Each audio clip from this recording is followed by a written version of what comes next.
the beauty of this week in stocks is we inherently, I think, start to just look back and be like, what did I just witness this week? What just happened? And what does that mean for next week and the week after, right? That's the thing. That's the beauty about this week in stocks, and that's why this segment was created. So the Fed held rates at 3.5 to 3.75% in Kevin Warsh's first meeting. 9 of 18 members now see higher rates in 2026.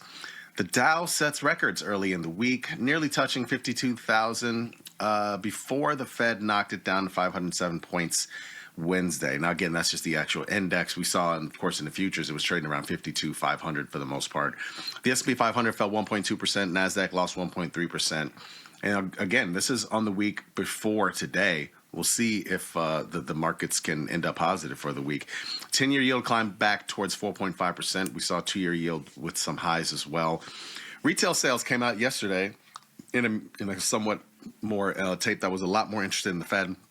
And they rose 0.9% in May, well above the 0.5% expected.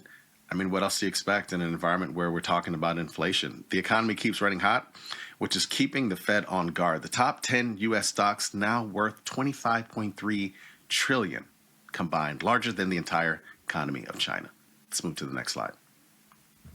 Valuations, man, valuations. The market repriced from 2 cuts to 2 hikes this year. And again, across what time frame, right? Going back earlier this year, we were like, oh, this is great. We're going to get cuts. Like, this is going to be fantastic. But not so fast, my friend. Things are now looking totally different. You can blame the war, I suppose, and the move in oil, which has reversed itself strongly more recently. But now we're looking at 4.03% before we're looking at 3.05%. That's a pretty big gap. What say you, Chris? It's probably something that's going to have to be resolved at some point. There's no other way to put it. Look, if the AI story is strong enough and the earnings are good enough, 100 basis point change in rates, maybe that's not enough to short circuit the market in the short term. But if we go into a higher for longer mentality, we saw what that did in 2022. Mm-hmm. And that's problematic. Cost of money does matter at some point in time. Yep, it sure does. Let's move to the next slide. We discussed this a little bit ago. Here's a little bit more proof. New Fed chairs keep getting rough first days here. So McCabe, I don't even know half the names in the beginning. I know you do. You probably did a thesis on them and their leans before they came into office. I only know from Volcker on. I actually don't even know McCabe or Martin or Burns. But you can see, I mean, yesterday was not a great day, and there's precedent there. We've seen this in the past. His was only the second worst day to Greenspan's. So, yeah, it's one of those situations where I think people don't know what to expect. I can't speak to all of these, but yesterday just felt like, and you know what? I had the perfect trade set up, and I took it off the day before. I had the Super Bear SPX trade with the idea that maybe we would fall heading into the meeting. I'm so dumb. I'm so annoyed at myself, but it happens. You take things off early sometimes. In his debut, we fell 1.2%, the biggest Fed meeting drop for a new chair since Greenspan in 1987, and only the third 1% overall. Every new chair since 1994 has fallen on day one. Markets don't like the change. But listen, I know so many people were roasting Warsh yesterday, like, oh, this wasn't Powell. We missed Powell so much. Guys, it's his first press conference. But you go look at Powell's first press conference. Maybe there's a reason why the market falls from these first press conferences, because they're nervous and they don't deliver the message well. Yeah. Don't read too much into it. And there's a task force for that. Let's move to the next slide. I can't have an aneurysm on air, Jamal. Don't do that. As you noted earlier, June 17 has historically kicked off the year's worst 10-day stress. S&P 500 average return paths in June from 1950 to 2025 in this chart right here.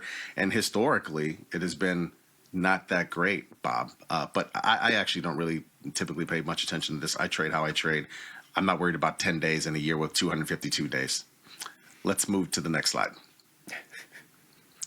Bearish gold bets are the most crowded since 2017. This is a chart of GLD 6-month put call skew demand for downside protection. Right now it's 1.03. That's the highest we've seen in almost 10 years. So kind of fascinating when you look at that. Nobody likes gold at the moment. Totally makes sense. when we've seen the surveys from like the Bank of America fund manager survey last year, we had like 60% of fund managers that were long gold. Those numbers have been halved. Yeah. Absolutely decimated. Let's move to the next slide.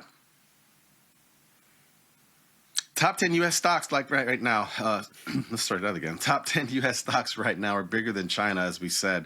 This is massive. I mean, bigger than China's GDP. It doesn't get any bigger than this. So things are, what can you say? I guess that means it's a good stock market, right? Yeah, no, that makes sense. Let's move to the next slide. The biggest IPO ever became a top 4 company in days. I mean, that's wild, man. When you just look at the massive size of SpaceX as it is since its June 12 debut, it's just continuing to move higher. Although today we're seeing a pullback here, but still, this company is huge. It's already one of the biggest companies in the S&P 500. It's not even in there. Let's move to the next slide. Only about 5% of SpaceX floats today, so the unlocks are on the way at some point in time. Keep an eye on August. I know that's an area that Tim Knight noted and everybody else is paying attention to. August 11th is the first wave, the 20% of the float, and this is something to keep an eye on. Maybe we'll see some pressure around these numbers as time goes on. Keeping an eye on these? I am, and I think that this is going to be prime material that we're going to mine for signal versus noise over the next few weeks. No question about it, for sure. Let's go to the last slide. Triple witching is today, and we've seen some movement so far. Markets were up pretty big. We've seen a little bit of a reversal. We'll see how that plays out. There's a lot of paper being pushed around, if you will. Chair Warsh launched 5 task forces to review the Fed's communications, data, productivity, and the causes of inflation with results due by year end. There's a task force for that, people. Always remember. Gold is down more than 20% from its January record as a stronger dollar and a hawkish Fed weighing on it. Watch whether these crowded bets eventually unwind. You can watch that for the semis as well. The June swoon, let's keep an eye on it. Let's see if it means anything. I'm not trading around it per se, but there's history and it's something to note. Q2 earnings ramps up about a couple of weeks from now, about 3 weeks from now. So that's the next, I would say, major catalyst to pay attention to other than the quarter end.